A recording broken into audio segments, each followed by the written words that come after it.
네, 안녕하세요. 자, 드디어 마지막 기출문제 시간이 되었습니다. 5회 기출문제를 풀이하도록 하겠습니다. 자, 컴퓨터 1번부터 해서 바로 진행해 볼게요. 자, 1번 문제 바로 보도록 하겠습니다. 다음 중 멀티미디어 기법에 대한 설명으로 옳지 않은 것은 이라고 합니다. 자, 멀티미디어 기법은 시험 문제에 자주 출제되는 개념입니다. 보기 1번부터 바로 보도록 할게요. 안티 엘리어싱은 2차원 그래픽에서 개체 색상과 배경 색상을 혼합하여 경계면 픽셀을 표현함으로써 경계면을 부드럽게 보이도록 하는 기법이라고 하는데 보기 1번의 설명은 맞는 설명이다. 그쵸?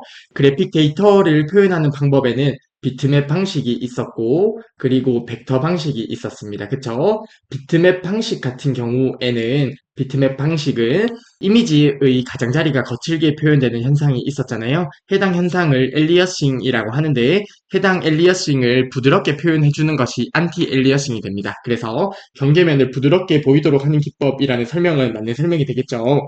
자, 안티 엘리어싱, 이미지의 가장자리가 표현되는 계단 현상을 엘리어싱이라고 하는데 경계면을 부드럽게 해주는 기법이 안티 엘리어싱이 됩니다. 따라서 보기 1번의 설명은 맞는 설명이 되겠고요. 보기 2번입니다. 모델링은 컴퓨터 그래픽에서 명암, 색상, 농도의 변화 등과 같은 3차원 질감을 넣음으로써 사실감을 더하는 기법이라고 하는데요. 보기 2번이 잘못된 보기가 되겠네요. 자, 1번의 정답은 2번이 되겠습니다.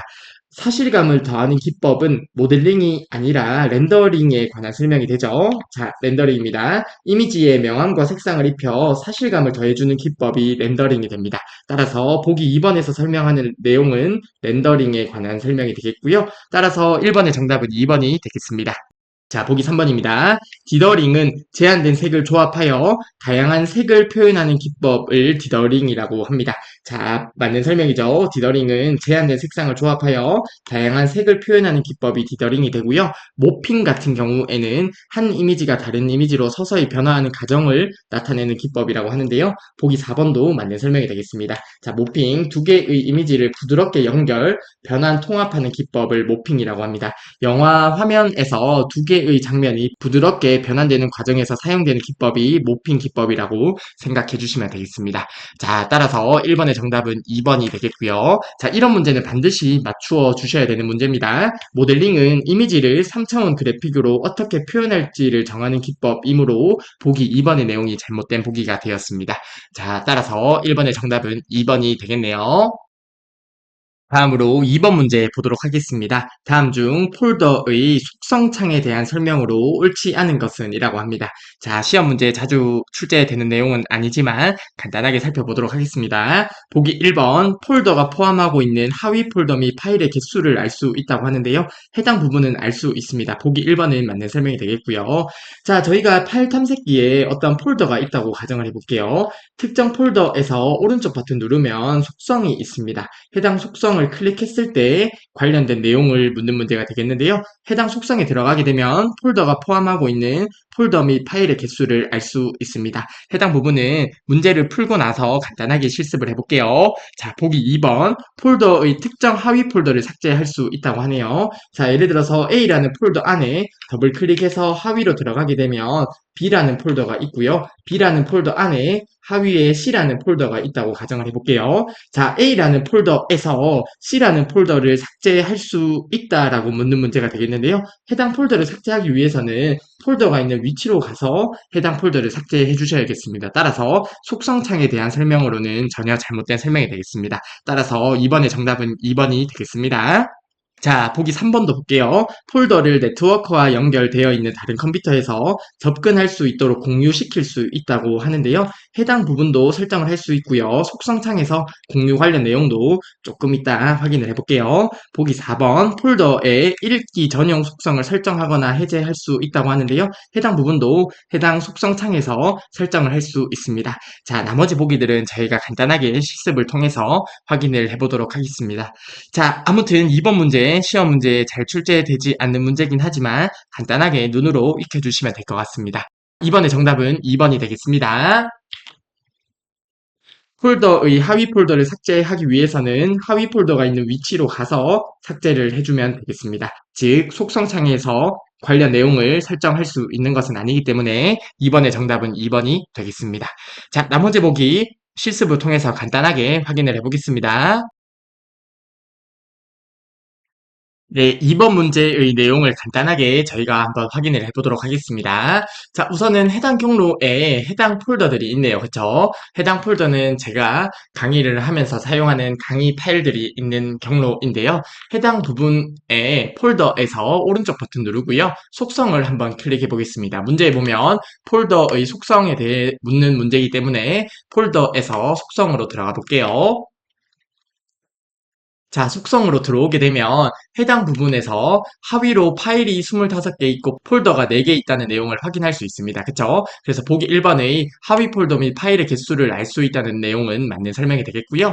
그리고 공유라는 곳이 있네요. 공유로 들어가게 되면 보기 3번의 내용을 확인할 수 있습니다. 폴더를 네트워크와 연결되어 있는 다른 컴퓨터에서 접근할 수 있도록 공유시킬 수 있다고 하는데요. 해당 부분은 공유 탭에서 관련 내용을 설정할 수 있습니다. 자, 공유 부분을 들어가게 되면 자, 공유할 사람을 선택하거나 해당 내용을 설정할 수 있고요. 그리고 보기 4번의 읽기 전용 속성은 다시 일반 탭으로 가서 읽기 전용을 체크하거나 체크하지 않음으로써 읽기 전용 속성을 설정하거나 해제할 수 있습니다. 자, 따라서 2번의 다른 보기들은 확인을 해보았고요. 예를 들어서 파트 1이라는 폴더에 들어가서 강의 자료로 들어가서 해당 폴더를 삭제하려면 해당 경로까지 와서 해당 폴더를 삭제해야 되는 것이죠. 그래서 해당 부분에 하위 폴더를 삭제할 수 있다는 2번 보기가 잘못된 보기가 되었습니다. 따라서 2번의 정답은 2번이 되겠습니다. 네, 다음으로 3번 문제 보도록 하겠습니다. 다음 중 추상화, 캡슐화, 상속성, 다양성 등의 특징을 지니고 있으며 크고 복잡한 프로그램 구축이 어려운 절차형 언어의 문제점을 해결하기 위해 개발된 프로그래밍 기법은 이라고 하네요. 자, 3번 문제 아주 쉽다, 그쵸? 3번 문제 몇 번이 정답이겠어요? 보기 2번이 정답이 되겠습니다. 자, 저희가 객체지향 언어에 대해서 학습을 했는데요. 우선은 절차 지향 언어에 대해서 학습을 했었습니다. 그쵸? 말 그대로 절차를 중요하게 생각하는 언어가 절차 지향 언어였는데요. 절차 지향 언어 같은 경우에 복잡한 프로그램 구축이 어려웠어요. 그래서 객체로 묶어서 문제를 해결하는 객체 지향 언어가 나온 거예요. 그쵸? 해당 부분 파트 1에서 학습했기 때문에 당연히 알고 계실 거라 생각을 합니다. 자, 객체 지향 언어 간단하게 리뷰를 해보게 되면 데이터와 함수를 객체로 묶어서 문제를 해결하는 언어가 객체 지향 언어가 되고요. 복잡한 프로그램 구축이 어려운 절차 지향 언어의 문제점을 해결한 언어가 객체 지향 언어가 되겠습니다. 객체 지향 언어의 특징을 살펴보게 되면 확장성이 높고 코드의 재사용이 용이합니다. 그리고 유지 보수가 용이하고요. 정보 은폐가 용이합니다. 즉 데이터와 함수를 하나의 객체로 묶는 거잖아요. 하나의 객체로 묶기 때문에 어떤 문제가 있는 하나의 객체만 유지보수를 하면 되기 때문에 유지보수가 용이할 거고요. 객체로 묶어 있기 때문에 정보 은폐가 용이할 거예요. 그리고 확장성이 높다는 이야기는 특정 객체만을 어떤 코드 수정을 해서 다른 프로그램을 만들 수 있겠죠. 그래서 확장성도 높고요. 코드의 재사용도 용이합니다. 그리고 특징에는 상속성, 다양성, 캡슐화, 추상화와 같은 특징이 있었습니다. 그쵸? 자, 절차 지향 언어와 객체 지향 언어의 차이에 대해서 숙지를 하고 계셔야 되고요. 그리고 객체 지향 언어의 특징도 숙지를 하고 계시면 되겠습니다. 자, 아무튼 3번 문제처럼 이렇게 쉽게 나오면 반드시 맞추어 주셔야 됩니다. 자, 3번 문제의 정답은 2번이 되겠습니다. 절차 지향 언어의 문제점을 해결하기 위해 개발되었고 추상화, 캡슐화, 상속성, 다양성 등의 특징을 가지는 프로그래밍 기법은 객체 지향 프로그래밍에 관한 설명이 되겠습니다. 따라서 3번의 정답은 2번이 되겠습니다. 네, 다음으로 4번 문제 보도록 하겠습니다. 다음 중 컴퓨터에서 사용되는 바이트에 대한 설명으로 옳지 않은 것은 이라고 하네요. 자, 저희가 파트 1에서 자료의 단위에 대해서 학습을 했었습니다. 그쵸? 해당 부분은 1급보다 2급에서 훨씬 더 자주 출제가 됩니다. 따라서 자료의 단위 부분도 꼭 숙지를 해주셨으면 좋겠습니다. 자, 해당 내용 알 거라 생각을 하고요. 보기 1번부터 바로 보도록 할게요. 1바이트는 8비트로 구성이 된다. 그쵸? 보기 1번의 설명은 맞는 설명이 되겠습니다. 자, 비트를 보게 되면 정보 표현의 최소 단위가 비트가 되고요. 비트가 4개 모이면 리블이 된다. 그쵸? 4비트는 1리블이 되는 거예요. 1리블이 됩니다. 4개의 비트로 구성이 되고요. 그리고 바이트 같은 경우는 8개의 비트로 구성이 돼요. 그래서 비트가 8개 있으면 8비트는 1바이트가 됩니다. 따라서 보기 1번의 설명은 맞는 설명이 되겠습니다. 다음으로 보기 2번입니다. 일반적으로 영문자나 숫자는 1바이트로 한 글자를 표현하고 한글 및 한자는 2바이트로 한 글자를 표현한다고 하는데요. 보기 2번의 설명도 맞는 설명이고요. 해당 부분은 상식적으로 알고 계셔도 좋을 것 같아요. 영문자나 숫자는 한 바이트를 사용을 하고요. 한글 및 한자는 2바이트를 사용합니다. 자, 보기 2번의 설명도 맞는 설명이 되겠고요. 보기 3번입니다. 1바이트는 컴퓨터에서 명령을 처리하는 기본 단위라고 하는데요. 보기 3번이 잘못되었네요. 4번의 정답은 3번이 되겠고요. 컴퓨터에서 명령을 처리하는 기본 단위는 워드에 관한 설명이 된다. 그렇죠? 컴퓨터에서 명령을 처리하는 기본 단위는 워드를 의미합니다. 따라서 보기 3번의 내용이 잘못된 설명이 되겠고요. 보기 4번입니다. 1바이트로 256가지의 정보를 표현할 수 있다고 하는데요. 보기 4번의 설명은 맞는 설명이 된다. 그렇죠? 1바이트가 몇 비트로 구성이 되죠? 8비트로 구성이 됩니다. 그러면 컴퓨터에서는 0과 1을 취할 수 있는 이진수를 사용을 한다. 그쵸? 각 자리의 경우의 수가 2가 있는 거예요. 해당 자리에 들어올 수 있는 경우의 수 2, 해당 자리 경우의 수 2, 각 자리 수의 경우의 수를 곱하게 되면 표현할 수 있는 정보의 개수가 되는데요. 2를 8번 곱하게 되면 2의 8승은 256이 되므로 보기 4번의 설명은 맞는 설명이 되겠습니다. 따라서 4번의 정답은 3번이 되겠네요. 컴퓨터에서 명령을 처리하는 기본 단위는 워드에 관한 설명이 되겠습니다. 따라서 4번의 정답은 3번이 되겠네요. 다음으로 5번 문제 보도록 하겠습니다. 다음 중 네트워크 구성 형태에 관한 설명으로 옳지 않은 것은 이라고 하네요. 자, 저희가 네트워크 구성 형태를 파트 1에서 학습을 했었습니다. 그쵸? 스타형, 중앙 집중형이 있었고요. 링형이 있었고요. 계층형, 트리형이 있었고요. 버스형이 있었고요. 망형, 그물형이 있었습니다. 자, 해당 형태의 경우에 오른쪽에 제시된 그림을 기억하면 해당 특징은 조금만 생각해보면 금방 암기를 하실 수 있을 거라 생각을 합니다. 자, 아무튼 해당 내용 저희가 파트 1에서 봤던 문제 같은데요. 바로 문제풀이를 진행해 보도록 하겠습니다. 보기 1번부터 보도록 하겠습니다. 망형은 응답 시간이 빠르고 노드의 연결성이 우수하다고 하는데요. 보기 1번은 맞는 설명이 된다. 그쵸? 망형은 다른 말로 그물형이 되는데요. 모든 단말기들을 이렇게 연결한 형태가 망형이 된다. 그쵸? 그렇기 때문에 응답 시간도 빠르고 노드의 연결성도 우수하다는 설명은 맞는 설명이 되겠습니다. 보기 2번입니다. 성형 중앙 집중형은 통신망의 처리 능력 및 신뢰성이 중앙 노드의 제어 장치에 좌우된다고 하는데요. 보기 2번의 설명도 맞는 설명이다. 그쵸? 스타형 중앙 집중형 같은 경우에 중앙에 컴퓨터가 있고요. 해당 컴퓨터에 주변 단말기들이 이렇게 연결이 되어 있습니다. 그래서 중앙의 컴퓨터가 고장이 나면 시스템 전체에 장애가 발생하는 형태가 스타형 중앙 집중형이 되는데요. 그렇기 때문에 처리 능력 및 신뢰성은 중앙 노드의 제어 장치에 좌우된다라는 설명은 맞는 설명이 되겠다. 그쵸? 보기 3번입니다. 버스형은 기밀 보장이 우수하고 회선 길이에 제한이 없다고 하는데요. 보기 3번의 내용이 잘못된 보기가 되겠네요. 자, 5번의 정답은 3번이 되겠고요. 버스형을 보게 되면 양 끝에 종단에 단말기가 있다. 그쵸? 그리고 회선이 있습니다. 하나의 통신 회선에 여러 대의 단말 장치가 연결되어 있는 형태예요. 해당 회선에 여러 대의 단말기가 연결되어 있는 형태가 버스형이 된다. 그쵸? 그리고 설치 및 제거가 용이하고 단말 장치 하나가 고장이 나더라도 통신망 전체에 영향을 주지 않는 방식이 버스형이 됩니다.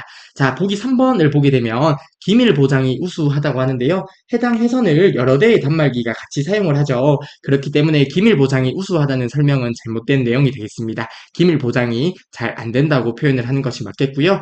굳이 기밀 보장이 우수한 형태를 뽑게 되면 스타형 중앙 집중형이 기밀 보장이 우수하겠네요. 그리고 회선 길이에 제한이 없다고 하는데요.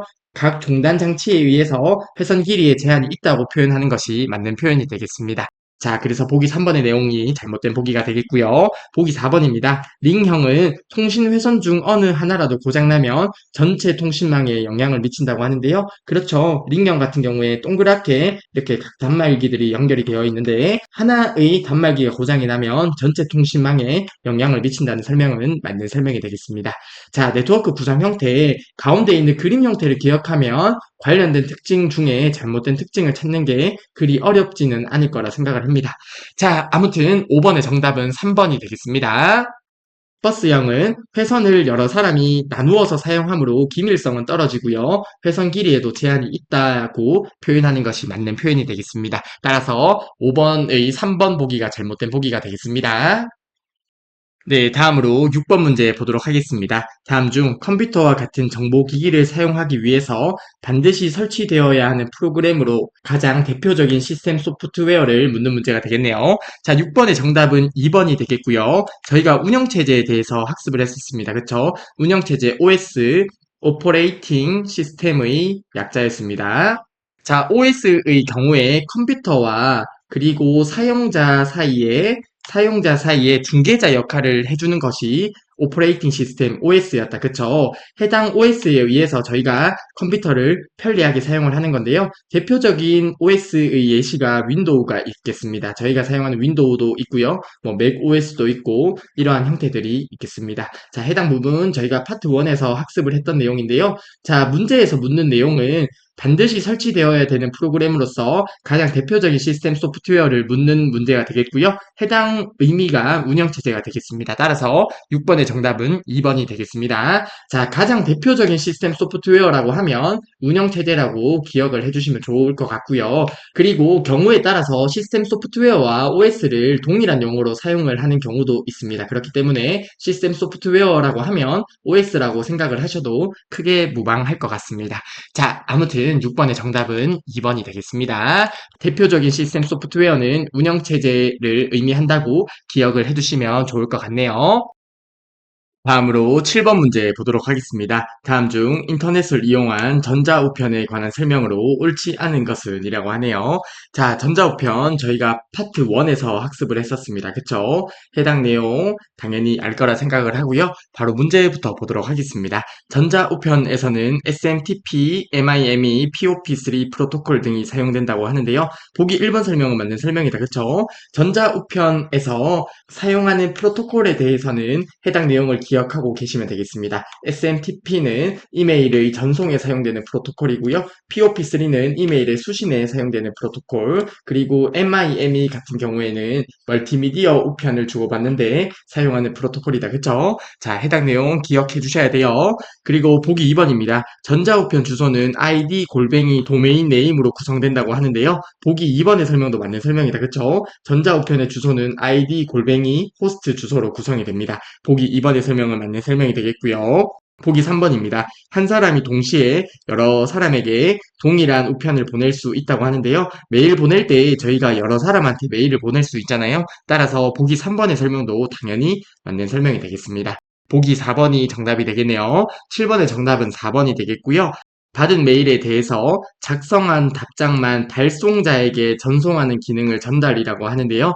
해당 보기가 잘못되었네요. 자, 예를 들어서 A라는 사람이 저에게 메일을 주었어요. 나에게 메일을 주었는데 해당 메일에 대해서 답장을 발송자에게 보내는 것은 답장이나 회신이라고 하는 게 맞겠다. 그쵸? 자, 전달이라는 기능은 예를 들어서 A라는 사람이 저에게 어떤 메일을 주었어요. 메일을 주었는데 A가 아닌 제3자에게 보내는 것을 전달이라고 하는 거죠. 제3자에게 받은 메일을 보내는 기능을 전달이라고 하는 것이죠. 따라서 보기 4번의 내용이 잘못된 설명이 되겠습니다. 자, 7번의 정답은 4번이 되겠고요. 전달은 받은 메일을 제3자에게 전송하는 기능을 전달이라고 합니다. 자, 전달이라는 기능은 아마 메일에서 많이 사용해 보셨을 거기 때문에 7번 문제 그리 어렵지 않게 풀 수 있을 거라 생각을 합니다. 7번의 정답은 4번이 되겠습니다. 네, 다음으로 8번 문제 보도록 하겠습니다. 다음 주 컴퓨터에서 그래픽 데이터 표현 방식인 비트맵 방식에 관한 설명으로 옳지 않은 것은 이라고 하네요. 자, 저희가 멀티미디어를 학습할 때 그래픽 데이터를 학습했었습니다. 그쵸? 그래픽 데이터가 멀티미디어 중에 시험 문제에 가장 많이 출제가 되는 유형인데요. 그래픽 데이터를 표현하는 방법에 비트맵 방식이 있었고요. 벡터 방식이 있었습니다. 비트맵 방식 같은 경우는 점, 즉 픽셀로 이미지를 표현하고요. 벡터 방식은 직선이나 곡선으로 이미지를 표현했었습니다. 그쵸? 그 외에 비트맵과 벡터 방식의 특징은 비교해서 기억을 꼭 해두시면 좋겠습니다. 자, 보기 1번부터 해서 바로 보도록 할게요. 점과 점을 연결하는 직선이나 곡선을 이용하여 이미지를 표현하는 것은 비트맵 방식이 아니라 벡터 방식이 된다. 그쵸? 그래서 8번의 정답은 1번이 되겠네요. 나머지 보기도 함께 보도록 하겠습니다. 보기 2번입니다. 이미지를 확대하면 테두리가 거칠어진다고 하는데요. 보기 2번은 비트맵 방식의 특징이 된다. 그쵸? 확대하면 테두리가 거칠게 표현되는 엘리어싱이 발생합니다. 다른 용어로 계단 현상이라고 하고요. 이러한 현상을 해결하기 위해서 안티 엘리어싱을 적용하게 되는 것이죠. 자, 보기 3번입니다. 파일 형식에는 BMP, GIF, JPEG 등이 있다고 하는데요. 자, 해당 보기 3번에 오타가 하나 있네요. GIF가 맞는 표현이 되겠습니다. 자, 아무튼 파일 형식에는 BMP, GIF, JPG 등이 있다는 설명은 맞는 설명이 되겠습니다. 자, 보기 4번입니다. 다양한 색상을 사용하여 사실적 이미지를 표현할 수 있다고 하는데요. 비트맵 방식은 다양한 색상을 사용하므로 사실적 이미지 표현이 가능하고요. 하지만 벡터 방식에 비해서 용량이 크다는 특징이 있습니다. 그리고 파일 형식들, 해당 형식들은 비트맵 방식이라는 것도 함께 기억을 해주시면 좋겠습니다. 자, 8번의 정답은 1번이 되겠습니다. 자, 이런 문제 시험에 나오면 절대 틀리면 안 돼요. 직선이나 곡선으로 이미지를 표현하는 것은 벡터 방식에 대한 설명이므로 8번의 정답은 1번이 되겠습니다.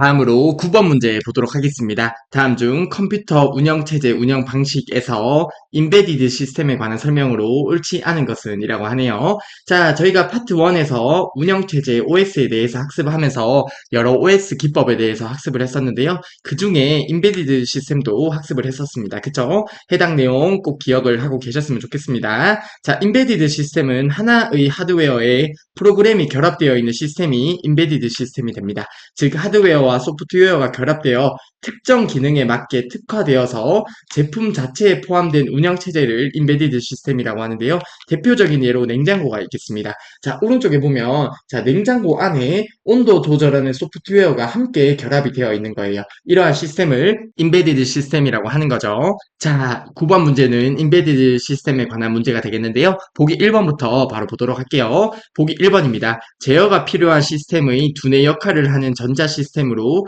TV, 냉장고 등의 가전제품에 많이 사용된다는 설명은 맞는 설명이 되겠습니다. 가전제품의 특정 기능에 맞게 특화된 프로그램이 함께 결합되어 있는 시스템이 인베디드 시스템으로서 가전제품에 많이 사용이 됩니다. 자, 보기 2번입니다. 처리할 데이터를 일정량 또는 일정 시간 동안 모아 한꺼번에 처리한다고 하는데요. 보기 2번의 설명이 잘못된 설명이 되겠네요. 자, 9번의 정답은 2번이 되겠고요. 2번과 같은 시스템은 어떤 시스템이라고 하죠? 일괄 처리 시스템이라고 합니다. 자, 이런 시스템을 활용하는 경우가 대표적으로 급여 계산 같은 게 있겠네요. 자, 급여가 월별로 준다고 하면, 자, 월별로 데이터를 쭉 모은 다음에 이렇게 처리를 하는 거죠. 일정 시간 동안 모아 한꺼번에 처리하는 것은 일괄 처리 시스템이 되고요. 이와 반대되는 개념으로 실시간 처리 시스템이 있었습니다. 그쵸? 자, 해당 내용 기억하실 거라 생각을 합니다.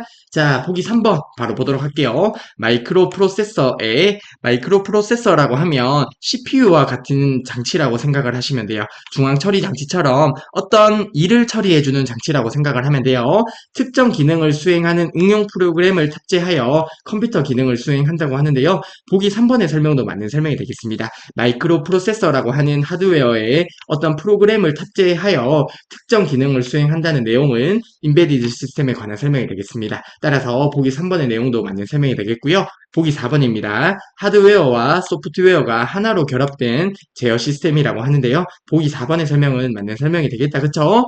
자, 9번의 정답은 2번이 되겠네요. 처리할 데이터를 모았다가 한 번에 처리하는 방식은 일괄 처리 시스템에 관한 설명이 되겠습니다. 일과가 아니라 일괄 처리 시스템이 맞는 표현이겠다. 그쵸? 자, 따라서 9번의 정답은 2번이 되겠습니다. 네, 다음으로 10번 문제 보도록 하겠습니다. 다음 중 컴퓨터에서 사용하는 유니코드에 관한 설명으로 옳은 것은 이라고 하네요. 자, 저희가 파트 1에서 문자 표현 코드에 대해서 학습을 했었습니다. 그쵸? BCD 코드, 다른 말로 이진화 십진이라고 하고요. 아스키 코드, 이 BCD IC 코드, 유니코드에 대해서 학습을 했었는데요. 자, 해당 개념도 꼭 기억을 하고 계셔야 됩니다. 자, 그리고 오류 검출 코드도 학습을 했었습니다. 그쵸? 페리티 비트가 있었고요. 해밍 코드가 있었습니다. 자, 이 중에서 유니코드에 관해 묻는 문제가 되겠네요. 보기 1번부터 바로 보도록 하겠습니다. 표현 가능한 문자 수는 최대 256자라고 합니다. 자, 보기 1번 잘못된 설명이다. 그쵸? 자, 유니코드, 아스키 코드를 16비트로 확장하여, 즉, 하나의 문자를 표현할 때 16비트를 사용한다는 거죠. 그러면 2의 16승까지의 문자를 표현할 수 있다는 의미가 되겠습니다. 전 세계의 모든 문자를 2바이트로 표현하는 국제 코드가 유니코드가 되고요. 2의 16승은 65,536가지의 문자를 표현할 수 있습니다. 자, 그래서 보기 1번의 설명이 잘못된 설명이 되겠네요. 256자를 표현하기 위해서는 8비트를 사용해야겠다. 그쵸? 2의 8승이 256이므로 문자 수가 256가지 표현 가능한 것은 8개의 비트를 사용하는 코드에 관한 설명이 되겠습니다. 자, 아무튼 보기 1번은 잘못된 보기가 되겠고요. 보기 2번입니다. 에러 검출이나 교정이 가능한 코드라고 하는데요. 해당 코드는 해밍 코드에 관한 설명이 되겠습니다. 그쵸? 자, 오류 검출 코드 중에 페리티 비트가 있었고요. 해밍 코드가 있는데요. 페리티 비트는 오류 검출 가능하고 교정이 불가능하고요. 해밍 코드는 오류 검출도 가능하고 교정도 가능합니다. 자, 해당 부분 암기하는 팁을 파트 1에서 말씀을 드렸는데요. 자, 예전에 연예인 중에 샘 해밍턴이라고 있었습니다. 자, 해당 연예인은 한국말을 엄청 잘하는 연예인이었어요. 외국인이었는데 한국말을 잘하다 보니까 한국인 연예인이 틀린 것도 오류도 검출할 수 있고요. 틀린 부분을 교정도 할 수 있다. 이렇게 외워주시면 되겠습니다. 자, 따라서 보기 2번의 설명도 잘못된 설명이 되겠고요. 보기 3번입니다. 연산을 빠르게 수행하기 위하여 존 비트와 디지트 비트로 구성이 되어 있다고 하는데요. 보기 3번도 잘못된 설명이다. 그쵸? 보기 3번의 내용이 맞는 코드는 BCD 코드도 있겠고요. 아스키 코드도 있겠고요. 이 BCD IC 코드도 맞겠지만 유니코드에 관한 설명은 아닙니다. 따라서 10번의 정답은 4번이 되겠는데요. 데이터의 처리나 교환을 위하여 한 개 문자를 16비트로 표현한다고 하는데요. 해당 설명은 유니코드에 관한 설명이 맞다. 그쵸? 따라서 10번의 정답은 4번이 되겠습니다. 유니코드는 하나의 문자를 2바이트로 표현하는 코드이기 때문에 10번의 정답은 4번이 되겠습니다. 다음으로 11번 문제 보도록 하겠습니다. 다음 중 자료의 구성 단위에 대한 설명으로 옳지 않은 것은 이라고 하네요. 자, 저희가 자료의 단위에 대해서도 파트 1에서 학습을 했었습니다. 그쵸? 자, 해당 내용 당연히 기억하고 계실 거라 생각을 하고요. 보기 1번부터 바로 보도록 하겠습니다. 데이터베이스는 관련된 데이터 파일들의 집합을 말한다고 하는데요. 보기 1번의 설명은 맞는 설명이다. 그쵸? 자, 데이터베이스는 관련된 파일들의 집합이 데이터베이스가 됩니다. 보기 1번의 설명은 맞는 설명이 되겠고요. 보기 2번입니다. 워드는 컴퓨터에서 한 번에 처리할 수 있는 명령 단위를 나타낸다고 하는데요. 보기 2번도 맞는 설명이 된다. 그쵸? 자, 워드 같은 경우에 컴퓨터에서 명령을 처리하는 기본 단위가 워드가 됩니다. 따라서 보기 2번의 설명도 맞는 설명이 되겠고요. 보기 3번입니다. 리블은 4개의 비트가 모여 1개의 리블을 구성한다고 하는데요. 보기 3번도 맞는 설명이다. 그쵸? 4개의 비트가 모여서 하나의 리블이 됩니다. 즉 4비트가 모여서 1리블이 된다는 이야기가 되겠고요. 바이트는 8비트가 모여서 바이트가 된다. 그쵸? 8비트가 모이면 1바이트가 됩니다. 자, 해당 부분 당연히 알고 계실 거라 생각을 해요. 보기 4번입니다.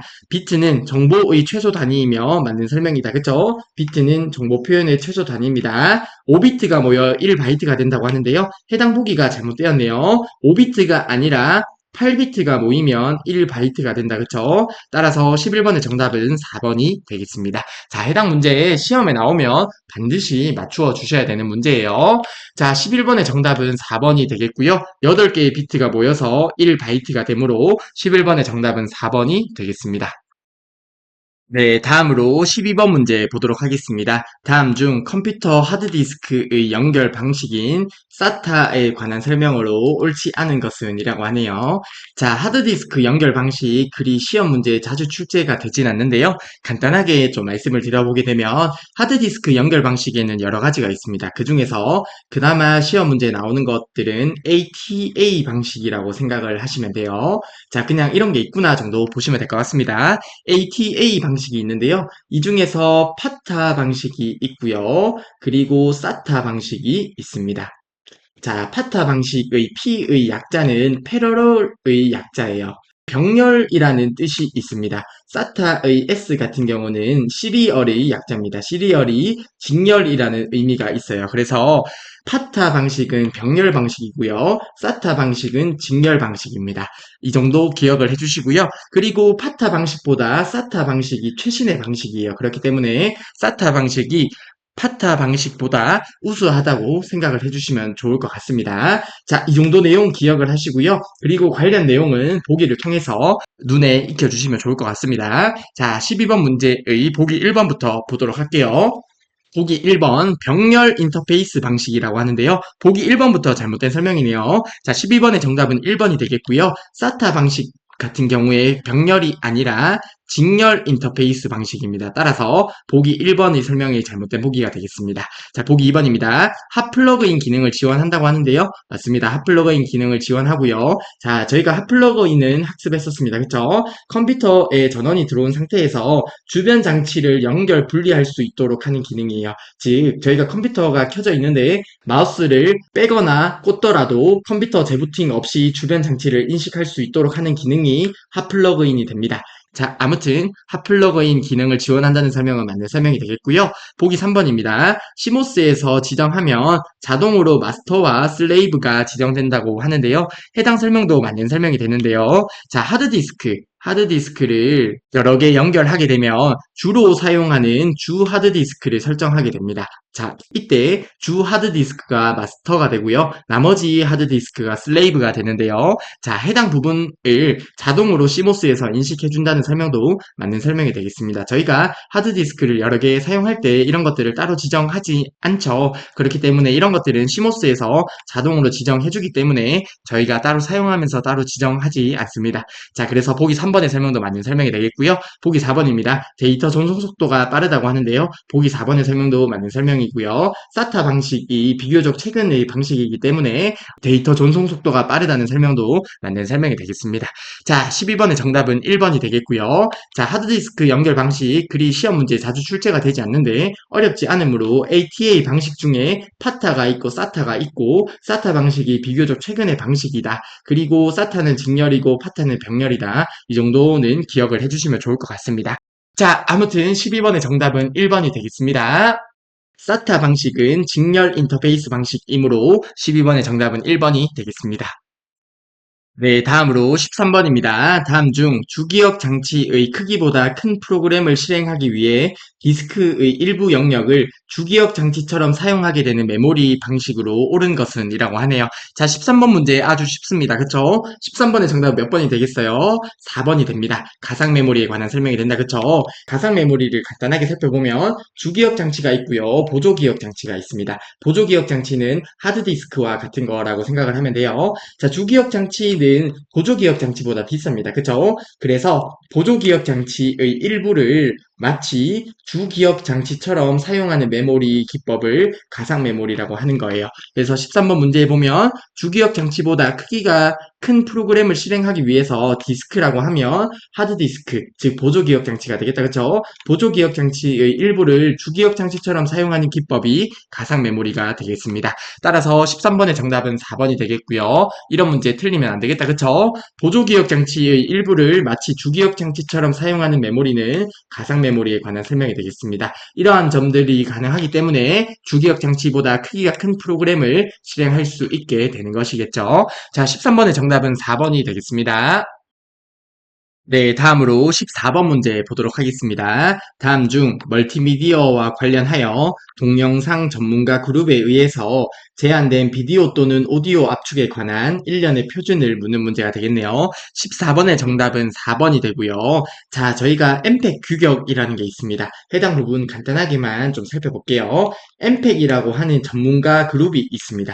자, MPEG이라고 하는 전문가 그룹이 있어요. 문제에 보면 동영상 전문가 그룹이라는 그룹 이름이 MPEG이라고 보면 돼요. MPEG이라는 단체에서 멀티미디어의 규격을 정했습니다. 자, 비디오 또는 오디오 압축에 관한 일련의 표준이 멀티미디어의 규격을 정했다라는 의미로 보시면 될 것 같습니다. 자, MPEG이라는 단체에서 정한 규격을 MPEG 규격이라고 해요.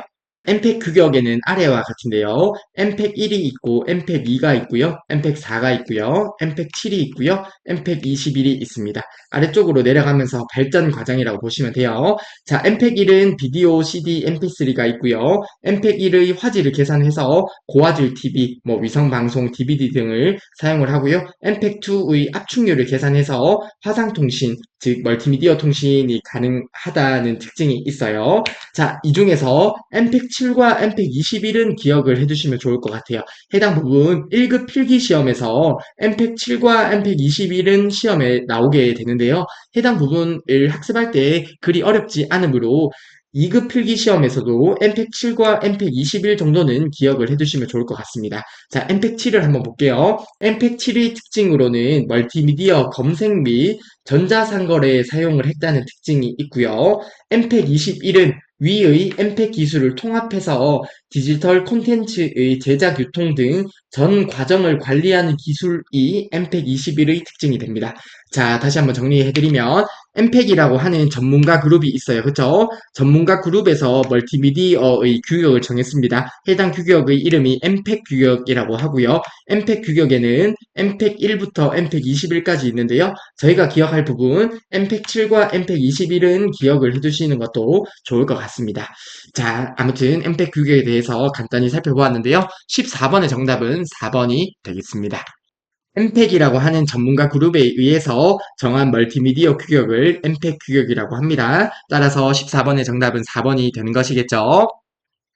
네, 다음으로 15번 문제 보도록 하겠습니다. 다음 중 윈도우에서 사용되는 휴지통에 관한 설명으로 옳은 것은 이라고 하네요. 자, 휴지통 저희가 파트 1에서 학습을 했었습니다. 그쵸? 자, 해당 개념 간단하게 리뷰를 하고 15번 문제 풀어보도록 하겠습니다.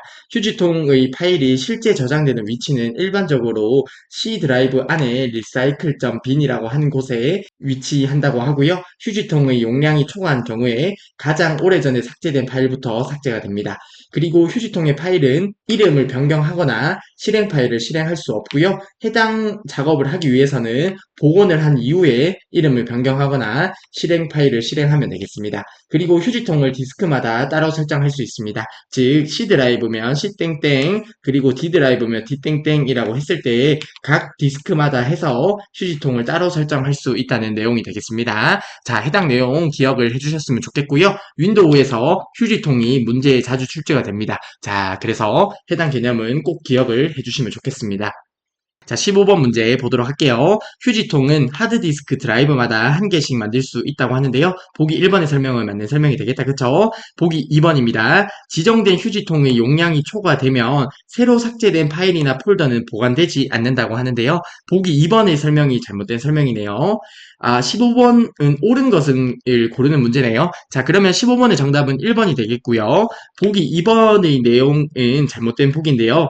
지정된 휴지통의 용량이 초과하게 되면 가장 오래전에 삭제된 파일부터 삭제가 되고요. 새로 삭제한 파일이나 폴더도 보관이 되는 거죠. 왜냐하면 오래전에 삭제된 파일부터 삭제를 해서 용량을 확보한 다음에 새로 삭제한 파일이나 폴더를 보관하는 거죠. 따라서 보기 2번의 설명은 틀린 설명이 되겠고요. 보기 3번입니다. 휴지통에 보관된 파일이나 폴더의 이름을 변경할 수 있다고 하는데요. 보기 3번도 잘못된 내용입니다. 그쵸? 휴지통에 있는 폴더나 파일의 이름을 변경할 수 없습니다. 보기 4번입니다. 휴지통에서 원하는 파일이나 폴더를 선택하여 실행할 수 있다고 하는데요. 보기 4번도 잘못된 설명이고요. 실행도 할 수 없습니다. 보기 3번과 보기 4번의 작업을 하기 위해서는 복원을 한 이후에 관련된 작업을 수행하면 되겠습니다.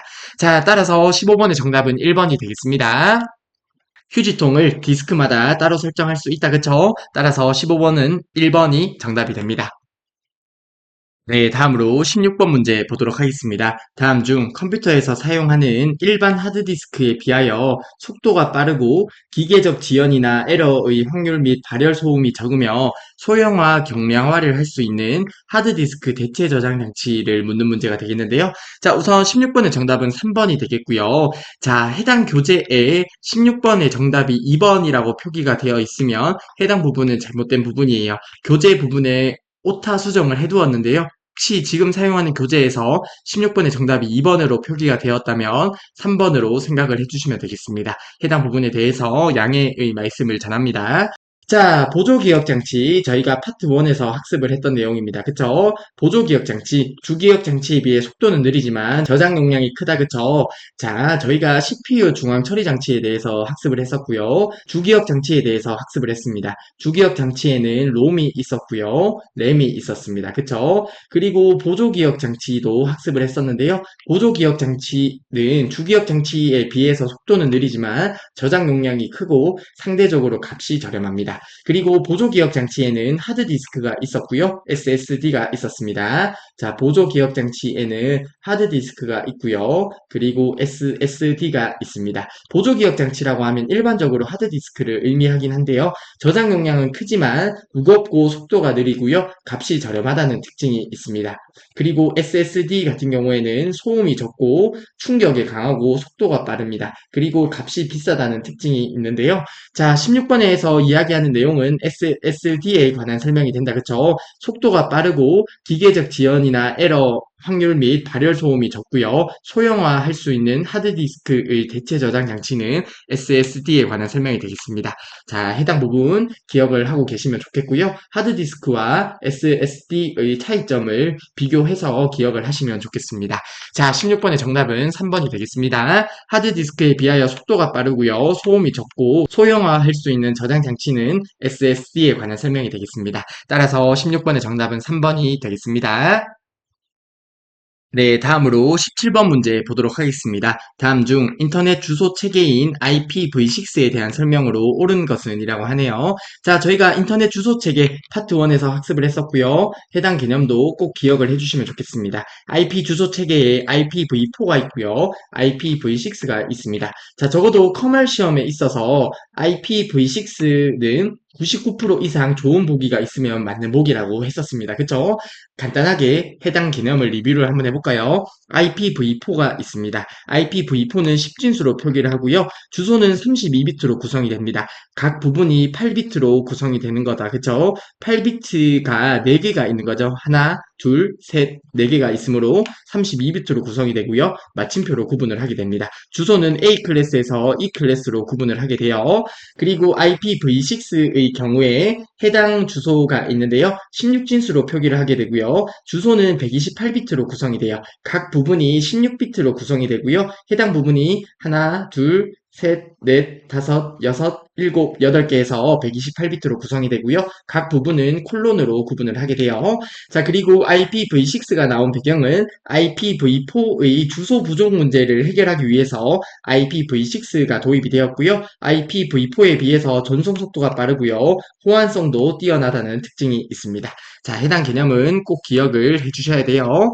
자, 17번 문제 바로 보도록 할게요. 보기 1번입니다. 주소는 8비트씩 16개 부분으로 총 128비트로 구성이 된다고 하는데요. 해당 부분은 잘못된 설명이 되겠다. 그쵸? 자, 주소는 16비트씩 8개 부분으로 총 128비트로 구성이 됩니다. 따라서 보기 1번의 설명은 잘못된 설명이 되겠습니다. 보기 2번입니다. 주소를 네트워크 부분의 길이에 따라서 A 클래스에서 E 클래스까지 구분할 수 있는 것은 IPv4의 특징이 되겠습니다. IPv4의 특징이 되므로 보기 2번도 잘못된 설명이 되겠고요. 보기 3번입니다. IPv4와의 호환성은 낮으나 보기 3번도 잘못된 보기다. 그쵸? 호환성은 뛰어납니다. IPv4에 비해 품질 보장은 용이하다고 하는데요. 해당 설명은 맞는 보기가 되겠습니다. IPv6에 대해서 안 좋은 보기가 있으면 잘못된 보기라고 생각을 하면 됩니다. 자, 보기 3번도 잘못된 보기가 되겠고요. 그러면 17번의 정답은 4번이 되겠는데요. 주소와 단축을 위해 각 블록에서 선행되는 0은 생략할 수 있다고 하는데요. 보기 4번 맞는 설명이다. 그쵸? 자, 해당 주소 예시를 보면 0만 있는 부분 있잖아요. 해당 부분은 0000이 있으면 선행되는 0을 생략해 주어도 되고요. 해당 부분도 보면 032A일 텐데 선행되는 0을 생략하고 표기를 할 수 있습니다. 따라서 17번의 정답은 4번이 되겠습니다. IPv6에서 선행되는 0은 당연히 생략을 할 수 있습니다. 17번의 정답은 4번이 되겠네요. 다음으로 18번 문제 보도록 하겠습니다. 다음 중 컴퓨터 범죄 예방과 대책에 관한 설명으로 옳지 않은 것은 이라고 합니다. 보기 1번부터 바로 보도록 할게요. 해킹 여부를 정기적으로 검사한다고 하는데요. 당연히 맞는 설명이 되겠다. 그쵸? 자, 이런 문제는 언어 영역 같이 풀어주시면 됩니다. 즉, 해당 문제를 절대 틀리면 안 된다는 이야기가 되겠다. 그쵸? 보기 2번입니다. 의심이 가는 이메일은 열어서 내용을 확인하고 삭제한다고 하는데요. 보기 2번이 잘못된 설명이 되겠다. 그쵸? 의심이 가는 이메일은 열기도 하면 안 되겠습니다. 즉, 의심 가는 이메일을 열어서 어떤 외부적인 바이러스가 침투할 수 있기 때문에 의심 가는 이메일은 열지 않고 삭제를 하는 것이 맞겠습니다. 따라서 18번의 정답은 2번이 되겠고요. 보기 3번입니다. 백신 프로그램을 설치하고 자동 업데이트 기능을 설정한다고 하는데요. 보기 3번도 당연히 맞는 보기가 되겠다. 그렇죠? 보기 4번입니다. 회원 가입한 사이트의 패스워드를 주기적으로 변경하는 것도 당연히 맞는 보기가 되겠습니다. 자, 따라서 18번의 정답은 2번이 되겠고요. 이런 문제 절대 틀리면 안 됩니다. 의심이 가는 이메일은 열지 말고 바로 삭제를 하는 것이 맞겠습니다. 18번의 정답은 2번이 되겠네요. 네, 다음으로 19번 문제 보도록 하겠습니다. 다음 중 윈도우의 메모장에 대한 설명으로 옳지 않은 것은 이라고 하네요. 자, 메모장 시험 문제에 그리 자주 출제되진 않지만 가끔씩 출제가 되기는 한데요. 관련 개념을 간단하게 살펴볼까요? 자, 메모장 기본 확장자는 .txt입니다. 그림 차트 등의 OLE 개체는 삽입할 수 없습니다. 즉, 메모장에 어떤 그림 파일을 삽입할 수는 없고요. 글꼴 스타일 크기는 변경이 가능하고요. 하지만 글자색은 변경되지 않습니다. 그리고 자동 줄바꿈 기능, 찾기 바꾸기 기능을 제공합니다. 즉 어떤 메모장에 글들이 이렇게 있을 때 특정 단어를 찾기 하거나 바꾸기도 할 수 있고요. 자동 줄바꿈도 할 수 있는데요. 해당 부분은 19번 문제를 풀고 간단하게 보여드리도록 할게요. 현재 시간 날짜를 삽입하는 기능이 있습니다. 자, 해당 내용 그리 어렵지 않으므로 눈에 익혀두시는 것도 좋을 것 같습니다. 자, 19번 문제 우선 풀고요. 메모장에 관해서 간단하게 실습을 진행해 보겠습니다.